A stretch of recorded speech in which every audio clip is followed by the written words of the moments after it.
Hello everyone, स्वागत है आप सभी का आपके अपने YouTube channel the future coaching में। मैं स्वागत करती हूँ आप सभी का हमारी आज की पीवाईक्यू क्लास में, जो कि है हिंदी के पीवाईक्यू। जैसा कि आप सभी जानते हैं कि भाई जो हमारी उत्तर प्रदेश पुलिस की जो भर्ती है, जो उसका एग्जाम है, उसका री एग्जाम की डेट आ चुकी है। अब आपको चाहिए कि अब आप 25 तारीख तक अपनी सारी तैयारी, यानी कि आपके जो प्रैक्टिस सेट है हिंदी के, रीजनिंग के और स्पेशली जीएस के, ठीक है, तो आप उनको पूरी तरह से क्या कर ले, तैयार कर ले।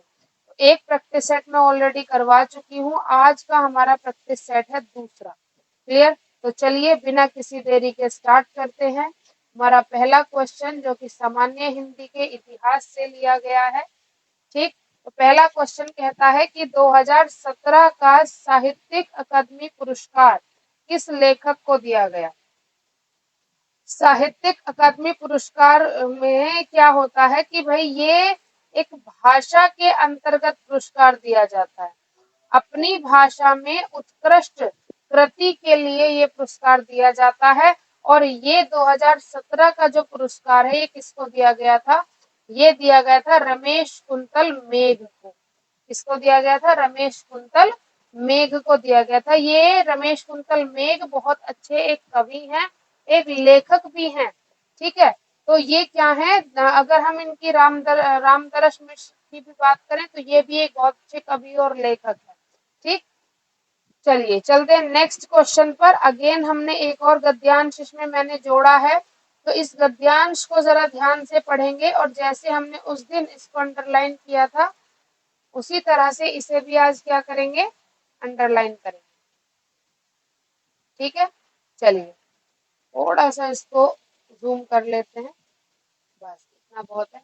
देखिए, इसको पढ़ते रहेंगे और जो जो चीजें इसमें इंपॉर्टेंट है उनको अंडरलाइन करते रहेंगे। ठीक, ये कहते हैं व्यवसायीकरण की आंधी से खेलों की दुनिया भी नहीं बची है। ठीक है, किसकी आंधी से? व्यवसायीकरण की आंधी से। कौन नहीं बची? खेलों की दुनिया। आज खेलों का अपना एक अलग अर्थशास्त्र है। पिछले दिनों भारत में आयोजित इंडियन प्रीमियर लीग आईपीएल ने यह साबित कर दिया कि खेलों का बाजारीकरण किस हद तक किया जा सकता है, यह कितने भारी लाभ का सौदा है। हालांकि पहले से ही क्रिकेट में पैसों की भरमार रही है, लेकिन आईपीएल ने इस खेल की अर्थव्यवस्था को ऐसा विस्तार दिया है कि इसका असर लंबे समय तक बना रहेगा। इसका एक अनुमान के मुताबिक भारत में खेल उद्योग का आकार 10,000 करोड़ रुपए सालाना तक पहुंच गया है। खेलों ने उत्सव का रूप धारण कर लिया है। यह हमारे दिन प्रतिदिन के जीवन को प्रभावित करता है। बाजार ने खेलों को एक ऐसे उद्योग में तब्दील कर दिया कि इससे सामान्य जनजीवन पर भी असर पड़ने लगा, यानी कि इसने सामान्य जनजीवन को भी क्या किया है, असर दिया है। क्रिकेट के अलावा अगर देखें तो भारत में अन्य खेलों में पैसों की दखल बढ़ रहा है। वर्ष 2008 के बीजिंग में संपन्न ओलंपिक ने यह साबित कर दिया कि खेलों की अपनी अलग अर्थव्यवस्था है। भूमंडलीकरण के दौर में इसकी उपेक्षा नहीं की जा सकती। बहरहाल अब हालात ऐसे हो गए हैं कि खेल प्रतिस्पर्धाएं कई बहुराष्ट्रीय कंपनियों के बजट पर असर डालने लगी है। इस बात में इसमें कोई संदेह नहीं होना चाहिए कि खेलों ने एक उद्योग का स्वरूप ले लिया। बहरहाल इस बार बीजिंग ओलंपिक में 12 मुख्य प्रायोजक थे। इसमें कोडक जैसी कंपनियां भी शामिल रही, जिसने आधुनिक खेलों का साथ 1869 से ही दिया है। इसके अलावा ओलंपिक के बड़े प्रायोजकों में कोका कोला भी थी, जो वर्ष 1928 से ओलंपिक के साथ जुड़ी हुई है। इन 12 मुख्य प्रायोजकों का आयोजक का संयुक्त आमदनी 866 मिलियन डॉलर तक पहुंच गई, यानी कि बढ़ गई है। ठीक है, अब देखो हमने इसके साथ साथ ये पूरा अंडरलाइन कर लिया। अब जब हम इसके क्वेश्चन करेंगे तो हमें आसानी हो जाएगी। खेलों की दुनिया किसकी चपेट में आ गई है? खेलों की दुनिया किसकी चपेट में आ गई? व्यवसायीकरण की चपेट में आ गई। तो सही आंसर क्या होगा इसका? व्यवसायीकरण। खेल की अर्थव्यवस्था को बढ़ावा किससे मिला है? खेल की अर्थव्यवस्था को बढ़ावा किससे मिला भाई? आईपीएल से मिला, इंडियन प्रीमियर लीग से मिला, आईपीएल से मिला है। ठीक है। बाजार का खेलों पर होने वाले प्रभाव का असर और किस पर दिखाई दे रहा है? और किस पर दिखाई दे रहा है? सामान्य जनजीवन पर भी असर दिखने लगा है। जो बैटिंग करते हैं ना, बैटिंग जो होती है कि भाई शर्त लगा रहे हैं, उसमें जुआ खेलते हैं, उसके अकॉर्डिंग, तो इसका असर किस पे हुआ है? आम लोगों पर भी हुआ है। ठीक है। नेक्स्ट हमारा क्वेश्चन कहता है कि खेल प्रतिस्पर्धाओं का किसके बजट पर असर हो रहा है? सीधी सी बात है, बहुराष्ट्रीय जो कंपनियां हैं, जो खेल प्रतिस्पर्धा होती है, ओलंपिक हो गया है ना, कॉमनवेल्थ गेम हो गया, तो इसका जो बजट पे, किसके बजट पे असर आता है? बहुराष्ट्रीय कंपनियों के बजट पर असर आता है। विभिन्न प्रयोजकों में किसकी संयुक्त आमदनी में इजाफा हुआ? किसकी संयुक्त आमदनी में? आयोजकों की। ठीक है, जनता की नहीं हुआ, लोगों सरकार की में तो हुआ ही नहीं भाई, तो किसकी में? जो आयोजन करते हैं, ठीक, जो पैसा लगाते हैं, उन्हीं को क्या होता है? फायदा भी उन्हीं को हो रहा है। निम्नलिखित प्रश्न में 4 विकल्पों में से उस सही विकल्प का चयन करें जो पद के उचित अलंकार का सबसे अच्छा विकल्प है। किसका बताना है हमें? अलंकार बताना है। ठीक है, अलंकार किसके लिए बताना है? तरनी, तनुजा, तट, तमाल, तरुवर, बहुछाय। अब यहाँ पे क्या हो रहा है कि त वर्ण की आवृत्ति बार बार हो रही है, और जहां पे एक वर्ण की आवृत्ति बार बार हो, ऐसे अलंकार को अनुप्रास अलंकार कहते हैं। ठीक है, क्लियर है बात? चलिए नेक्स्ट क्वेश्चन हमारा कहता है कि भाई 4 विकल्पों में से सही विकल्प का चयन करें जो रेखांकित शब्दों का सही अवयव का भेद है। ठीक है, जो सही अवयव का भेद है। आज दिन भर वर्षा होती रही। देखो, इसको पहले यहीं पे समझो। ये कह रहे हैं कि आज वर्षा होती रही। ठीक है, तो इसने क्या किया है? 2 वाक्यों को जोड़ा है। ठीक, इसने दिन भर ने क्या कर दिया? आज को और आज से रिलेटेड वर्षा को जोड़ दिया। ठीक, तो जब इस तरह की कंडीशन आती है कि जो 2 वाक्यों को, 2 शब्दों को एक दूसरे से लिंक करवा के जोड़े, ऐसे अवयव को समुच्चय बोधक अवयव कहते हैं। ठीक है, क्या कहते हैं? ऐसे अवयव को समुच्चय बोधक अवयव कहते हैं, जो क्या करते हैं? जुड़ाव का बोध कराती है। निम्नलिखित प्रश्न में उस सही विकल्प का चयन करें जो अशुद्ध वाक्य के शुद्ध रूप का सबसे अच्छा विकल्प है। आप नानी के घर जाओ। ठीक है, ये एक ऑर्डर देने वाली बात हो गई, लेकिन हिंदी हमारी भाषा ये कहती है कि आप कोई भी बात कहिए तो बड़े प्रेम से, बड़े ही ये कहते हैं कि बहुत ही प्यार से वो बात कहनी चाहिए, और एक तरह से ये बात कहते वक्त क्या होना चाहिए? आपको एक सोफिस्टिकेशन नजर आना चाहिए। ठीक है, तो आप नानी के घर जाइए, आप नानी के घर जाओ, आपने नानी के घर जाना है, आप नानी के घर जाओ। ठीक है, तो यहाँ पे भी ये तीनों ही जो हमारे शब्द हैं, ये एक तरह से आदेश, कि हमें क्या करवा रहे हैं? आदेश की बात करवा रहे हैं, लेकिन हमें शुद्ध रूप उसका बताना है। तो उसका शुद्ध रूप क्या होगा? कि आप नानी के घर जाइए। हर एक शब्द का प्रॉपर तरीके से उसमें लिखा होना ही उसका शुद्ध रूप कहलाता है।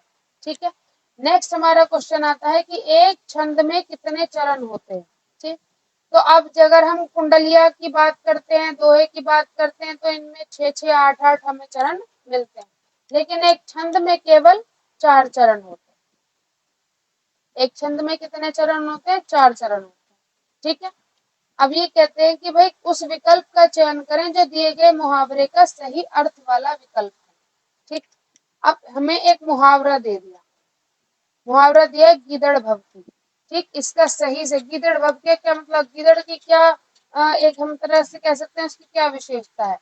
गीदड़ की विशेषता होती है कि वो अपने जो आक्रमण करता है वो किसी और की आड़ लेकर करता है। ठीक है, तो कोरी धमकी, केवल धमकी धमकी है, करना कुछ नहीं, कोरी धमकी इसका सही जवाब होगा। रस का संबंध किस धातु से माना जाता है? देखो, ये जो चारों ही है, चारों ही धातु है, स्र, प्र, प्र, म्र। रस का संबंध किस धातु से है? देखो, रस का मतलब होता है भाव, और स्र का मतलब होता है बहना। ठीक है, तो भाव में बहना ही क्या कहलाता है, रस कहलाता है। तो इसके लिए धातु भी कौन सी चलेगी, स्र चलेगी। ठीक है, निम्नलिखित प्रश्न में 4 विकल्पों में से उस सही विकल्प का चयन करें जो निर्देशानुसार वाक्य परिवर्तन वाला सही विकल्प है। हाथी ने केला खाया, हाथी ने केला खाया। तो हमें बताना है कि इसका जो वाक्य परिवर्तन है वो क्या होगा। ठीक है, इसका वाक्य परिवर्तन क्या होगा। अब देखो, इसमें क्रम वाच्य में हमें इसे परिवर्तित करना है। ये कृतवाच्य है। हाथी ने केला खाया कैसा वाच्य है, ये कृतवाच्य है। ठीक है, लेकिन हमें किस में परिवर्तित करना है, क्रम वाच्य में। ठीक, तो हमें इसमें कर्म को जोड़ना पड़ेगा, है ना। तो हाथी केला खा लिया, ये भी नहीं होगा। हाथी केला खाता है, ये भी नहीं होगा। ठीक है, हाथी द्वारा केला खाया गया। ठीक है, तो ये हमारा क्रम इसमें आके जुड़ गया। तो हाथी द्वारा केला खाया गया, ये हमारा सही आंसर होगा। हाथी केला खाया, ये भी गलत है। तो हमारा सी ऑप्शन क्या होगा, बिल्कुल सही होगा। इनमें से किस चिन्ह का अर्थ है आधा रुकना। ये तो वेल नोन चीज है, बिल्कुल ठीक है। अब देखो, कोमा का शब्द का क्या मतलब होता है कि दो वाक्यों में विराम दिया गया है, दो वाक्यों के बीच में। अब ये कह रहे हैं आधा रुकना। ठीक है, पूर्ण विराम का मतलब होता है पूरा रुक जाना, लेकिन जब हम इस सेमी कोलम की बात करते हैं, इसका मतलब होता है आधा रुकना। हमने एक डॉट लगाया, ठीक है, एक डॉट लगाया और इसके नीचे से कॉमा लगा दिया, तो ये हमारा इसका क्या मतलब हो गया, आधा रुकना इसका मतलब हो जाता है। ये कहते हैं दिए गए शब्दों के सही समास वाला विकल्प पहचानिए। ठीक है, अब दशानन हमसे कहा गया है। दशानन का क्या मतलब होता है, 10 सर वाला, 10 सिर वाला। ठीक है, तो 10 सिर वाले को क्या कहा गया, एक नाम दे दिया गया रावण। ठीक है, क्या नाम दे दिया गया भाई, रावण नाम दे दिया गया।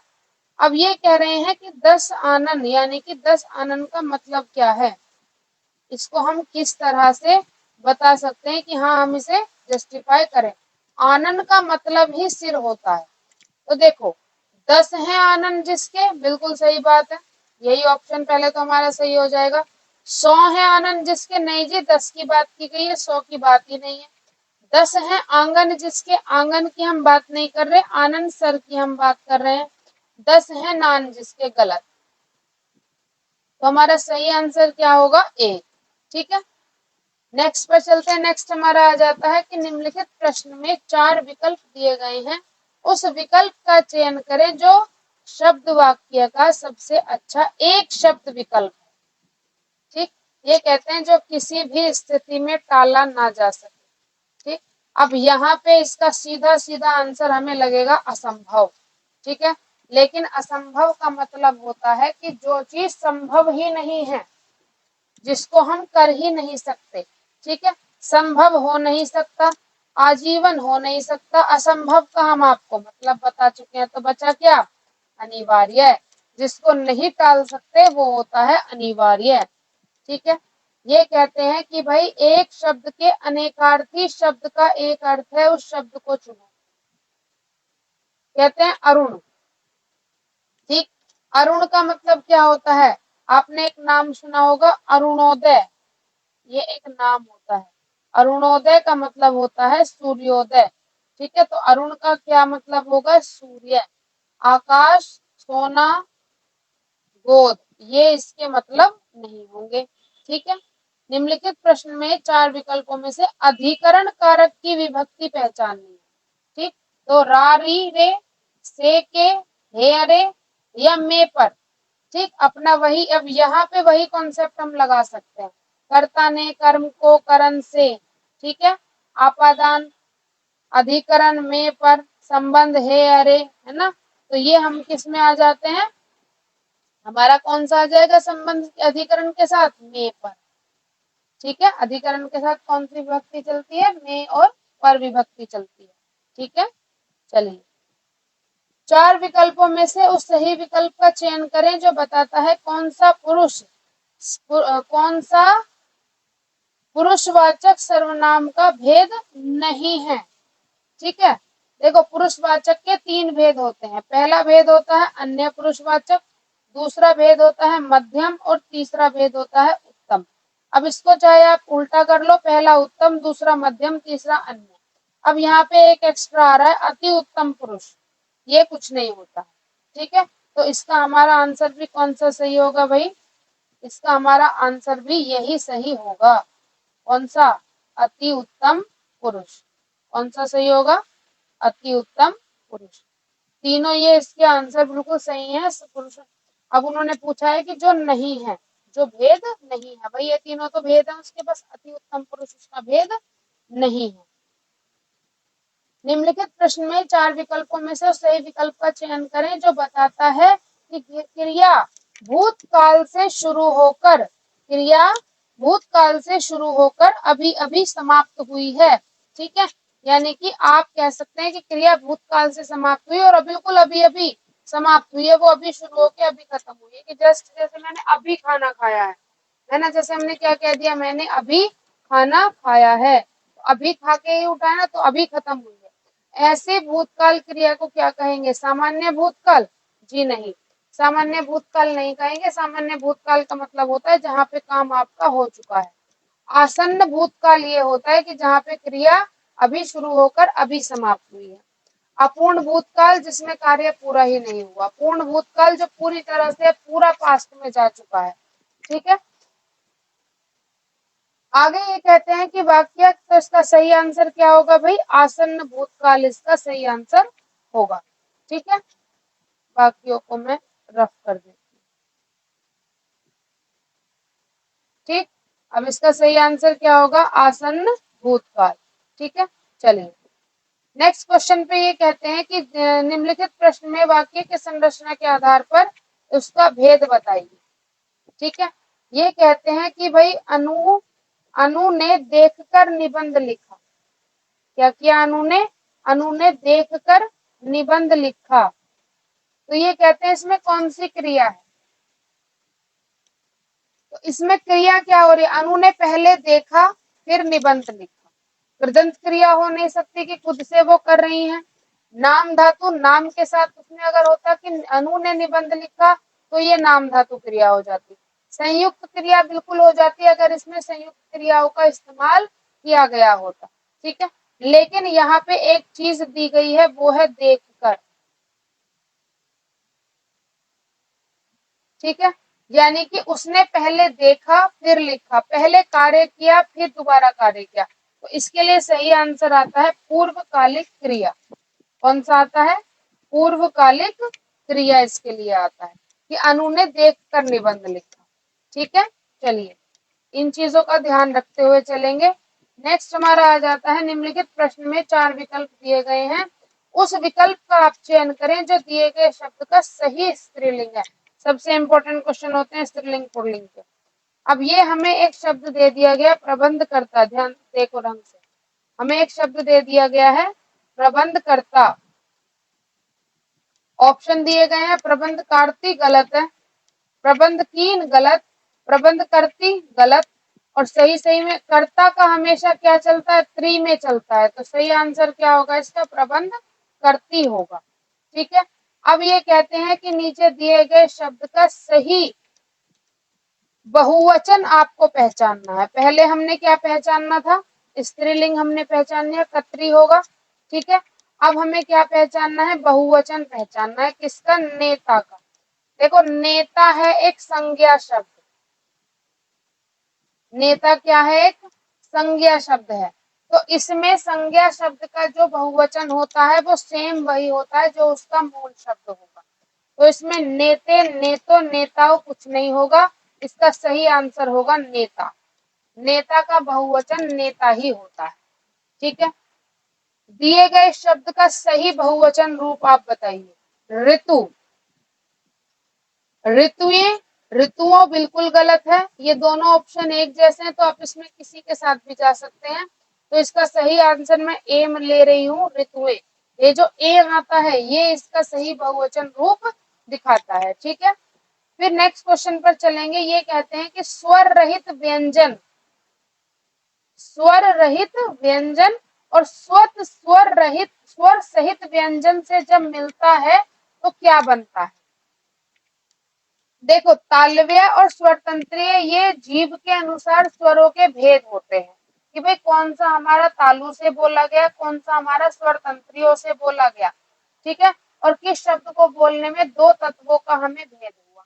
ठीक, तो ये तो हमारे तीनों ऑप्शन निकल ही गए क्योंकि ये तो जीभ के अनुसार हो गए। लेकिन ये कह रहे हैं कि स्वर रहित व्यंजन और स्वर सहित व्यंजन में वो जब मिला देते हैं तो क्या कहलाता है, तो हमारा वो कहलाता है संयुक्ताक्षर। ठीक है, संयुक्ताक्षर वो कहलाता है। जैसे मैं लिख दूं क्या, जैसे मैंने लिख दिया भाई ज, क्या लिख दिया, ज ज्ञानी लिख दिया हमने, ज ज्ञानी लिख दिया। अब ये जो ज लिखा जाएगा ये ज प्लस यहाँ से मिलकर बनेगा, तो वहां पे क्या है, एक हमारा स्वर रहित व्यंजन होगा और एक हमारा स्वर सहित व्यंजन बनेगा। ठीक है, चलिए आगे चलते हैं नेक्स्ट पर। ये कहते हैं कौन सा व्यंजन नसिका द्वारा उच्चारित होता है, कौन सा व्यंजन नसिका द्वारा उच्चारित होता है, तो बोल के देख लो।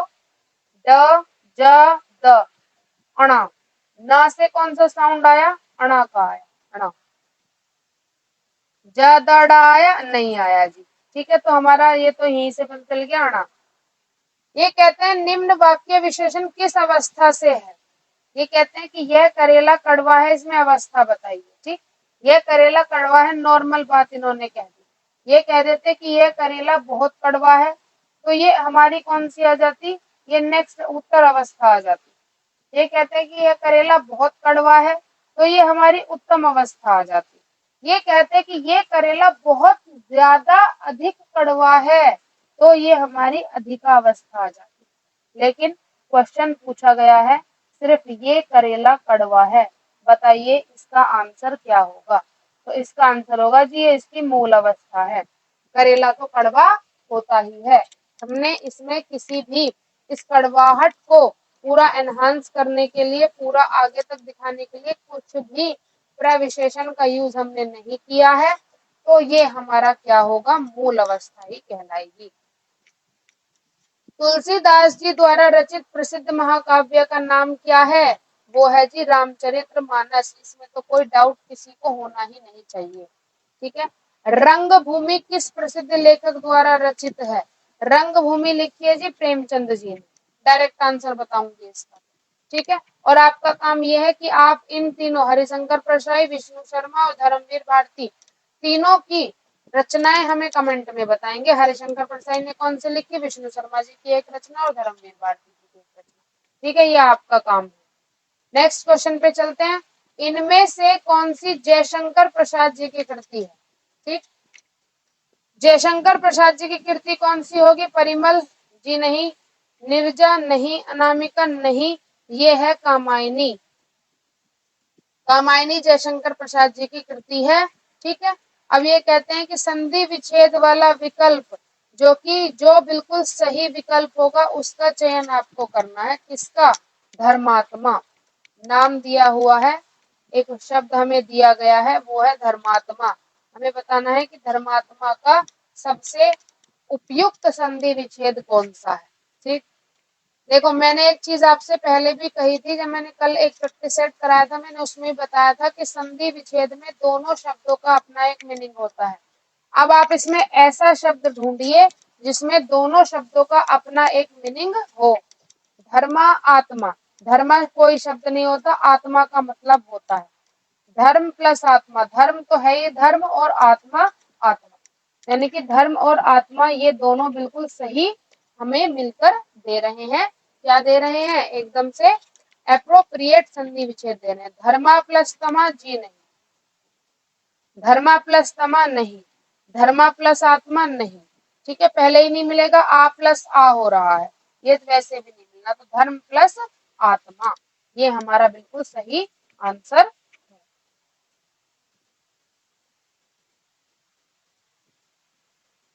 ठीक है, नेक्स्ट क्वेश्चन पर चलते हैं। नेक्स्ट हमारा क्वेश्चन कहता है कि निम्नलिखित प्रश्न में 4 विकल्पों में से उस सही विकल्प का चयन कीजिए जिस शब्द का समान अर्थ वाला शब्द हो। ठीक है। कौशल, कौशल का मतलब क्या होता है कि काम करने की क्षमता, आपके अंदर कितनी कुशलता है, आप किस कार्य को पूरे अपने एक टैलेंट के साथ कर सकते हैं। ठीक है। तो इसका क्या होगा, नीड, चपल, जोत्सना या दक्षता। ठीक है, इसका सही आंसर होगा दक्षता। ठीक है। ये कहते हैं कि उस विकल्प का चयन कीजिए, एक तो जो सही विकल्प है और दूसरा अवगुण शब्द में जो उपसर्ग लगा हुआ है। अवगुण, अगर मैं कहती अगुण तो हमारा उपसर्ग क्या चला जाता, अ, लेकिन यहाँ पे अगुण का कोई मतलब नहीं होता। ठीक, तो इसीलिए यहाँ पे एक उपसर्ग यूज किया गया, वो है अव। जिसने गुण को बताया कि ये गुण कैसे हैं, अच्छे नहीं हैं, तो इसलिए हम इसका साथ में क्या देंगे, गुण तो हो ही नहीं सकता, गुण तो अपने आप में एक शब्द है। आ और ना पीछे लगे, आ नहीं होगा, आ उपसर्ग होता है लेकिन अवगुण के लिए नहीं होगा। ठीक है। आ उपसर्ग तब होगा जैसे हमने कह दिया कि भाई, हमने कह दिया जैसे अवगुण तो हमारा नहीं हो सकता, अवगुण के उपसर्ग के लिए नहीं हो सकता। हमने कह दिया अमन, ठीक है, या हमारा जिसको कह दिया हमने अमन कह दिया, या हमने कह दिया कि भाई ये क्या है, ये आज अचार हो गया, है ना, या आचार हो गया, उनके आचार विचार जिसकी हम बात करते हैं, उनमें इस तरह के उपसर्गों का इस्तेमाल किया जाता है। लेकिन एक शब्द के आगे उस शब्द की विशेषता को बदलते हैं, वहां पे हमारा अव चलता है। ठीक है। चलिए, ये कहते हैं कि उस विकल्प का चयन कीजिए जो दिए गए शब्द का सही तद्भव रूप है। ग्राम एक तत्सम रूप है, हमें इसका तद्भव रूप बताना है। ग्राम का क्या होगा, गांव। शहर, सड़क, खेत, इन तीनों को ही हम क्या कहते हैं, गलत है, ये इसके आंसर नहीं होंगे। ठीक है, नेक्स्ट पर चलते हैं। नेक्स्ट हमारे कहते हैं कि भाई उन विकल्पों में से उस विकल्प का चयन कीजिए जो प्रत्यय से नहीं बना है ना। ये कौन सा है जो प्रत्यय से नहीं बना, प्रत्यय होते हैं जो शब्द के पीछे लगे होते हैं। लालिमा, माँ शब्द का, है ना, म शब्द का इसमें इस्तेमाल किया गया। टुकड़ी, अड़ी, इसमें अड़ी इस्तेमाल किया गया। शक्तिमान, मान एक प्रत्यय है। सफल, ल कोई प्रत्यय नहीं होता, ला कोई प्रत्यय नहीं होता है, तो यहाँ पे जो हमारा सही आंसर होगा वो क्या होगा, वो होगा सफल। ठीक है जी, क्लियर है इतनी बात। अब इसमें लालिमा में अगर मैं बात करूं तो माँ या आ दोनों ही शब्द हमारे किस में आ जाते हैं, प्रत्यय में आ जाते हैं। ठीक है। चलिए,